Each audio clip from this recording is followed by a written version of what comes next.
It says in 2 Peter 1:6, to knowledge, self-control, to self-control. We went over last week, and we're adding perseverance this week. Some translations say patience, some say long-suffering, but it's patience. And again, the context of this scripture, these verses, this passage, is that Peter is encouraging followers to add to their faith continually so that they grow in the knowledge of God, the revelation of God, so that who he is known not just in the head, but in the heart. Because as that grows, your life changes. And so these different areas of addition, starting with virtue, godly virtue, obedience to his commands, understanding that his ways are life. There's nothing easy about it because it's a rewiring. And it takes self-control. It takes perseverance. And so as we land on perseverance today and patience, patience, I think you hear that word, and I don't know what kind of knee-jerk reaction you have to patience. Because on one hand, we understand that it's good to operate in patience. And I think on the other hand, it feels really good to be impatient. It just does. When things aren't going our way, sometimes it just feels so good to break out of whatever it is, to act a certain way and to make something happen. And that's a struggle, because I think all of us at some level struggle with impatience. Am I right? Anybody? Just two of us. Okay, so we don't actually need this message today. You're good. The word is hupomone, and I'm saying that because there's a lot of different words for patience in the Bible. But this is the one we're focusing on. It's a different type of patience. It's a very specific type of patience, and it means cheerful or hopeful endurance. Okay, cheerful or hopeful endurance, constancy, enduring. It's like patient continuance. In the New Testament, it's a characteristic of a man who has not swerved from his deliberate purpose and his loyalty to faith and piety by even the greatest trials and suffering. You also need to know that this word does not mean a passive waiting, but an active endurance. It's a difference between like sitting in a waiting room at the doctor's office patiently, even though you made an appointment for 11 and now it's 11:30, but you're just patiently waiting, right? That's not the type of patience. It's a type of patience that it requires to finish a marathon. Meaning it is, it's a struggle. I've never run one, never will, don't care. Chuck Cook did, and he finished, right? And that's the endurance we're looking for, because I know it's painful. And I know that finish line can seem a long way away. That's how it felt for me even doing a 400. Just one lap around the track. By that third corner, I'm like, I'm done. I don't even care. But yet what happens, and the reason I was done, I think any of you who've ever run, I don't know why you would. It hurts. And it makes you want to stop. It makes you want to check out. So you could feel good again and not hurt. But yet those that persevere and finish these races, that run these marathons, see, the goal matters so much. There's a value in that goal. This is the type of patience that Peter is saying we need to add. It's an endurance. It's keeping your eye on the prize. And it actually means to remain. It's not just passively sitting. It's like, again, it's a picture of someone being, the root word means to hold up under. It's holding up under a heavy weight, and you're not letting that weight go, but everything in you is keeping that weight above you, and it hurts, and it hurts, and it hurts, and you want it gone, but you're keeping yourself under it, and you could at any time get out from under it. And who could say that life sometimes feels like that? Like it is a weight that is just pressing in on you, and everything in you says, I just need to check out. And for us to check out means I'm going back to the old ways. I'm going back to what it felt like to be me, because this is too hard. This is way too hard. This is why it's so important for us to understand the type of patience that God is after, because it's a long view. It's a long view. And we're going to get more into this because this is really cool. I actually was just doing some psychological research, just real simple stuff. But basically, impatience. Impatience. Let's look at impatience. And so for impatience, we need to know impatience is a very particular mental and physical process that gets triggered under specific circumstances and which motivates specific kinds of decisive action. So it's not just lack of patience, it's this particular mindset that is triggered under particular circumstances. And so again, I think all of us get it some way, we can look at our lives and go, okay, I can tell the decisions I made out of patience and impatience, right? But you know that you made it out of impatience. Something was triggered. There was something in your circumstance finally said, forget it, I'm making this type of decision that it's inherently different than this type of decision that's made under a patient state of mind. So we all have triggers to impatience. And so impatience is triggered when we have a goal and realize it's going to cost us more than we thought to reach it. This is how it's triggered. You have a goal, and all of a sudden you're in it, and you realize the cost is a lot more than you thought it would be. An example they gave is if you are saying you're off work, it's going to take you 20 minutes to get home. But all of a sudden, as you're on the road, it says you're going, there's two cars ahead of you going 10 miles an hour. And they're driving side by side. And it's a 2-lane highway.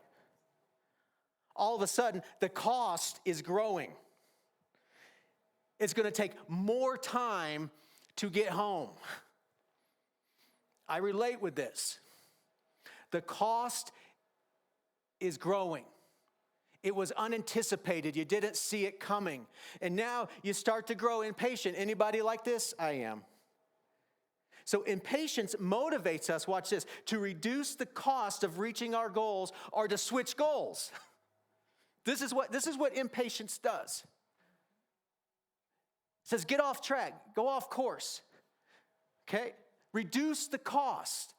Dude, guys, this is a simple explanation, but I mean, this is me. Like, if I'm in the car, and let's just say it's traffic, trust me, I drive my family crazy because I will pull off and take another route, and it probably takes another extra 30 minutes to get there, but I'm moving. I'm telling my wife, she's like, why are you doing this? Because I can't stand still. I need to keep moving. And for some reason, I equate moving with something like I'm accomplishing something. But yet, I'm like, all over the map where Siri is finally like, just forget it. I'm not even going to reroute you anymore. You're on your own. But see, it's a very practical example, but this is what happens in life. Like all of a sudden when there's traffic, when there's trials, when there's stuff that happens, you see, we want to reduce the cost. We don't like the weight. We don't like what's happening. And so our wheels start spinning, right? How do I reduce the cost? How do I reduce the cost? Or sometimes you just switch goals altogether. That's another product of impatience. Who's ever started something and not finished it? That's why I won't do a 1,000-piece puzzle. That goal doesn't mean that much to me. I can do 300, but I won't finish 1,000. I just don't care after a while. And these are very simple explanations. But here's the key to patience. We're going to look at this. Here's the key to adding patience. The value of the goal, listen to this, has to outweigh any cost associated with it. This is why some can run marathons and train for it because the value of finishing is so high. But for me, it's not. But in our walk of faith, the value of the goal of loving the Lord with all of our heart and mind and strength, and loving others as ourselves, of adding the virtues of God. See, we have to have such a high value on that to keep us steady, to help us endure, because it's the value that gives you endurance. Here's another practical example. If I go to a restaurant, if the wait is more than 20 minutes, I'm out of there. I'm done. Nope, not worth it. I just can't do it. Drives my family crazy. I can't. And I'm showing you I have a lot of issues. And we'll end up somewhere like, I don't want to insult anybody, but we'll just end up somewhere. Like Denny's. You just end up at Denny's. You never plan to go to Denny's. But for some, they'll wait over an hour. I think they're crazy. Like, why are you waiting for an hour? Because that meal apparently has some significant value in their life.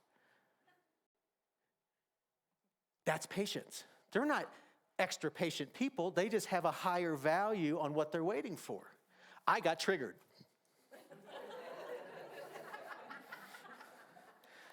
So I'll send my kids in or my wife and go see how long the wait is. Dad, it's 23 minutes. We're out.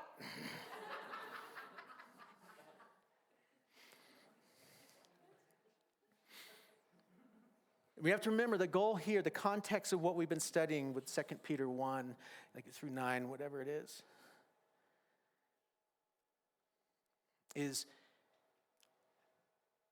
to be fruitful in the knowledge of God, to be fruitful in our understanding of who He is, to follow Him in a way that we're constantly dying to set. We're constantly giving our will over to Him to operate in a way that God ordains, not ourself ordains. And I'm telling you, life has a way of testing that. You see, patience acts as, when we're adding virtue, patience keeps the virtue in, right? Patience is what keeps you holding on to that virtue, that behavior, that mindset. It keeps you steady. It keeps you acting upon it, even though things are not happening and the cost is growing. But as soon as impatience takes over, it's just like, forget it. I'm letting that go. I'm taking matters into my own hands again. And we don't learn. So patience has to be added. Or we have to recognize the triggers in our lives before they happen. Before. Because again, cost. It's when the cost becomes greater than anticipated. So Jesus, understanding His creation, the thought process, He laid out the cost ahead of time so we wouldn't be surprised when we're in the middle of something that's difficult. In Luke 14:25, He says, now great multitudes went with Him, and He turned and said to them, if anyone comes to me and does not hate his father and mother, wife and children, brothers and sisters, yes, and his own life also, he cannot be my disciple. And whoever does not bear his cross and come after me cannot be my disciple. For which of you intending to build a tower does not sit down first and count what? Whether he has enough to finish it. Lest after he has laid the foundation and is not able to finish it, all who see it begin to mock him, saying, this man began to build and was not able to finish. Or what king going to make war against another king does not sit down first and consider whether he is able with 10,000 to meet him who comes against him with 20,000? Or else while the other is still a great way off, he sends a delegation and asks conditions of peace. So likewise, whoever of you does not forsake all that he has cannot be my disciple. Do you see? There's no greater cost in your life. So he wasn't being mean, he was being clear. He was helping people set themselves up for success so that endurance could be possible, patient endurance could be possible, because yes, life circumstance God will utilize for you, but yet you're losing you. Does that make sense? Difficult situations that we come into can either refine us and build us up in who he is, or we can lose patience and just give up on the whole thing because it's costing us too much. You see, he was serious when he was talking. He's like, guys, you don't understand. Really, to be my disciple, here's the cost. Like, this is really what it takes. It's a mindset that says everything that I hold dear, my comfort, my loved ones, my family, all these things that I cherish, they have to pale in comparison to my love for him. And when trials hit that begin to pull at these things that you value so much, you see, it could trigger us back into how we used to be, back into old virtues, or back into faithlessness, or back into self-understanding instead of godly. I don't know what it is for you, but when you're triggered, you know that feeling. I just want to check out. And so up front, it's understanding the cost. He also says in Matthew 16:24-25, then Jesus said to his disciples, if anyone desires to come after me, let him deny himself, take up his cross, and follow me. For whoever desires to save his life will what? Lose it. How counterintuitive is that? But whoever loses his life for my sake will find it. But again, we are triggered often. I guarantee that we are triggered, that the one thing that we hold in common is we are triggered when our life is threatened. Aspects of our life are threatened. We are triggered to act out of the old nature. But yet God is saying, if you allow this process to work, if you hold on under this weight, meaning you hold on to these virtues, you stay the course, you keep the faith, doesn't mean it's easy, right? Patience takes work. You have to hold on to the value of all of this. That you are being refined, you're being sanctified, you are being built up. And to lose your life means you are utterly destroying something, but yet you're gaining it. But yet often we feel like what? We're losing it. And we get triggered. So again, I would have you think and even write down some triggers that you're aware of in your life. Triggers to impatience. That you know you have a certain way of acting when you are impatient.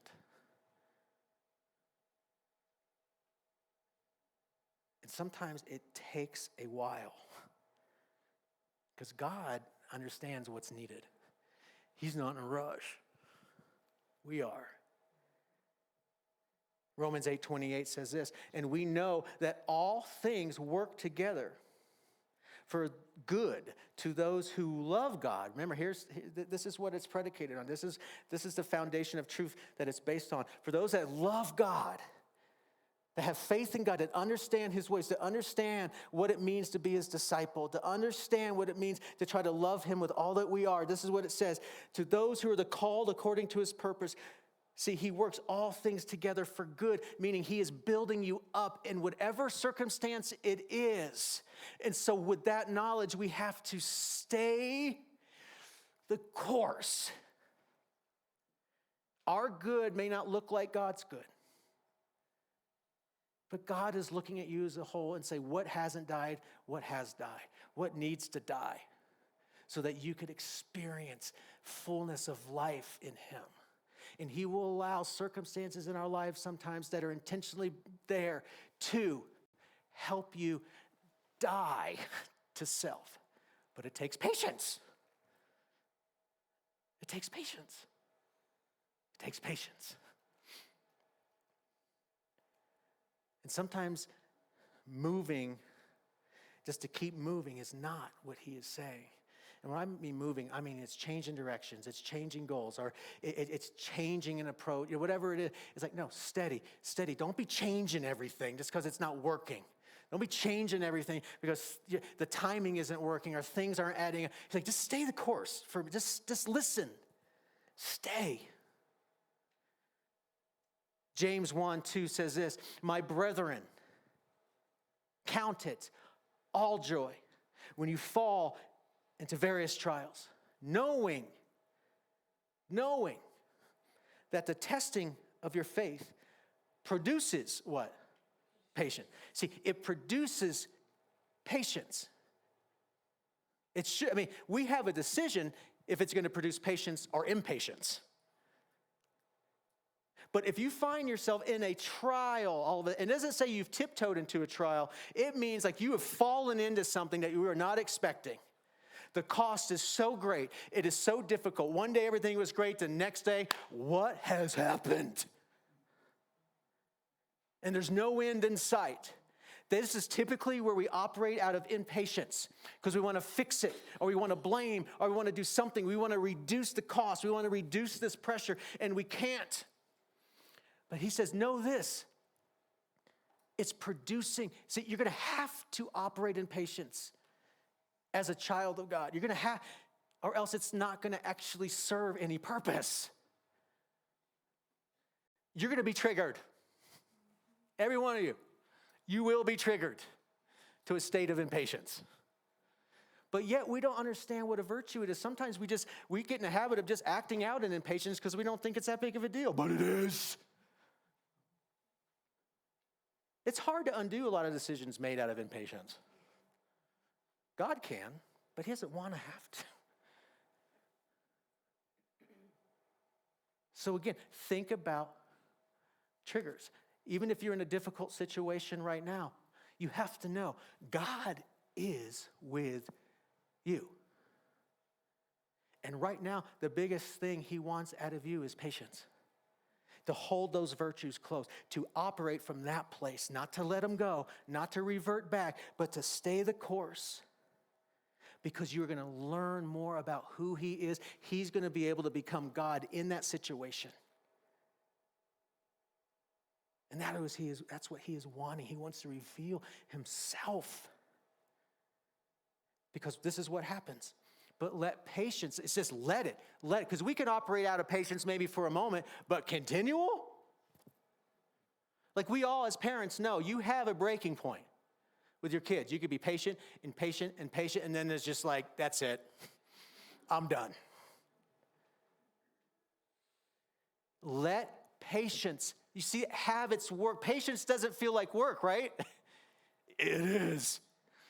Let patience have its perfect work so that you may be perfect and complete, lacking nothing. Do you understand that virtues learned and held on to in a time of trial stick? They stick. You see, because that word trial is also, it really means temptation. When you fall into various temptations, things that are saying, you don't need to do that anymore. Don't, just go back. Just go back. Just go back. Just go back. But when you are operating out of virtue, godly virtue, in a place where you just feel like you're being destroyed, that is becoming part of your DNA, and you are learning to cope and live in a totally different mindset. That wouldn't happen if everything was just peachy. Because his desire is that you are perfect and complete. What a desire is that? So he sees us, trust me, even though we are the righteousness of God in Christ by his blood, he still sees how incomplete we are. And he loves us enough to say, I want to perfect you. Have patience. I want to perfect you. But it's going to take patience.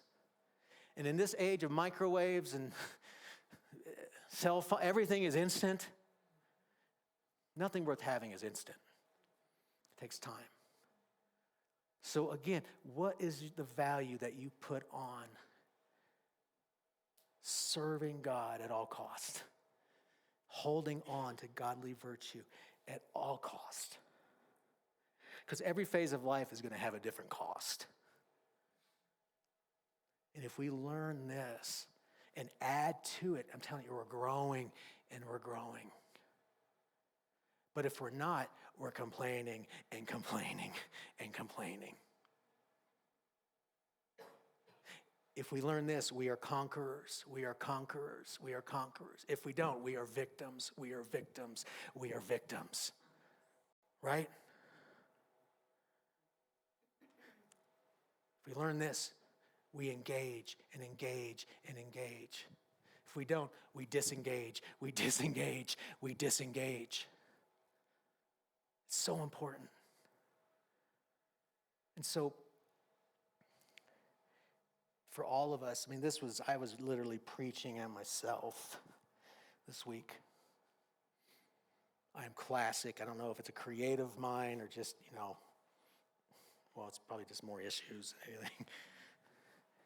anything. My mind can get bored very easy. There's this stuff when things aren't happening. It's hard for me to stay the course sometimes.